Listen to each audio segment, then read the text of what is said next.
Bom dia, gente, tudo bem? Minha ausência, mais uma vez, justificada pela questão de eu estar olhando meu filho, mas isso não vem mais ao caso, todo mundo aí que segue já sabe. Pois então, vamos falar hoje sobre honorários de sucumbência. Primeiramente, sempre o link do Instagram aqui embaixo, tá meio paradinho, mas quem quiser acompanhar por lá também, fique à vontade. Dá uma olhadinha na babá eletrônica. Vamos lá. Honorários de sucumbência.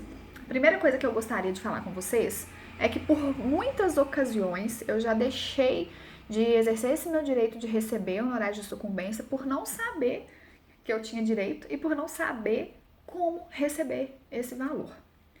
Então é muito importante que vocês conheçam todos os artigos que falam sobre honorários de sucumbência para vocês não ficarem aí no prejuízo.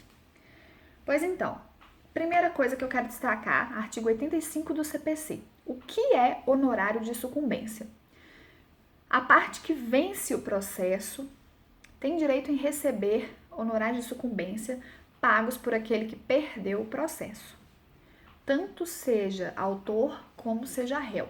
Quem ganha o processo tem direito de receber honorários de sucumbência. Os honorários de sucumbência pertencem ao advogado de quem representa a parte vencedora. Então, eu entrei com uma ação, meu cliente ganhou, o juiz vai arbitrar honorários a meu favor. Vice-versa. O réu ganhou a ação, né, foi julgado improcedente, a parte vencida tem que pagar honorários para a parte vencedora. Isso está no artigo 85. Os parágrafos do artigo 85 mesmo e artigos seguintes, importantíssimo que sejam lidos para que vocês entendam as exceções, as regras. Eu destaquei aqui só o parágrafo 2º, que fala o mínimo e o máximo, que é 10% mínimo e o máximo de 20% sobre o valor da condenação ou sobre o valor do proveito econômico obtido. Aí vocês têm que ler para poder ver cada caso específico. Então, o mínimo 10% e o máximo 20%.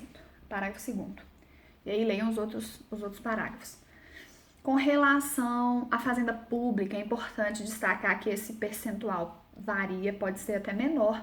Então, parágrafo 3º aí, com seus incisos, tem lá especificando. Vamos dar um exemplo. Eu, autor, entrei com uma ação de indenização por inclusão indevida do nome no SPC, no Serasa, no cadastro inadimplente. Ganhei a ação, fui condenado, ganhei direito à indenização de R$10 mil, um exemplo. O meu advogado vai ter direito aos honorários de sucumbência, que vão ser arbitrados dentro desse limite de 10% a 20% do valor do meu proveito econômico, e o réu tem que depositar esse valor em juízo junto com a minha indenização. Então, deu a sentença, arbitrou a indenização, arbitrou o honorário de sucumbência, a parte que tem que pagar esses honorários, assim como a condenação, tem aquele prazo lá, né, de 15 dias para cumprir voluntariamente o pagamento. Se não cumprir, aí você tem que entrar com cumprimento de sentença. Cumprimento de sentença a partir do artigo 513 do Código de Processo Civil. Aí vocês têm que olhar qual caso se aplica. Se é a obrigação de pagar a quantia certa, se é a obrigação de entregar coisa, se é a obrigação de pagar alimentos e por aí vai. Então, a partir do artigo 513 tem essas especificações. E aí, cumprimento de sentença, a parte não pagou então voluntariamente, você entra com cumprimento de sentença e aí tem todo, né, o trâmite, o procedimento já previsto pelo Código, conforme aqui os artigos que eu citei, para você poder garantir esse seu direito de recebimento.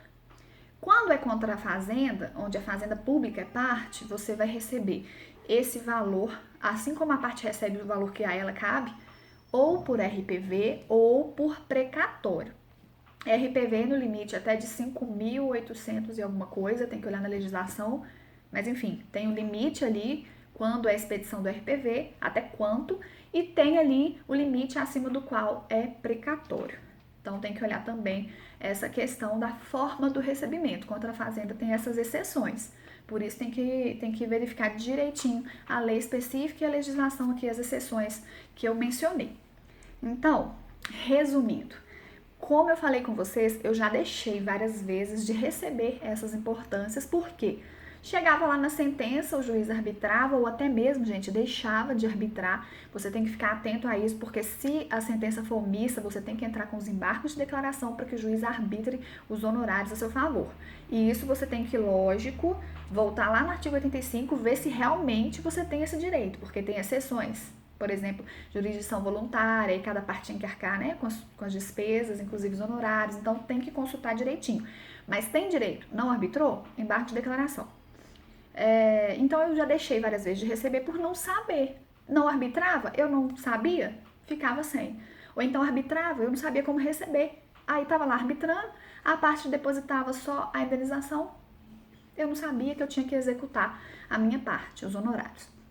Então fiquem atentos, quando for direito, entrem com cumprimento de sentença, se não for pago, entre com embargo de declaração, mas não perca a chance, lógico, de receber os honorários que são direito, tá? E só reforçando aí, já disse, mas os honorários de sucumbência são arbitrados pelo juiz, diferentemente daquele que você pactua com a parte.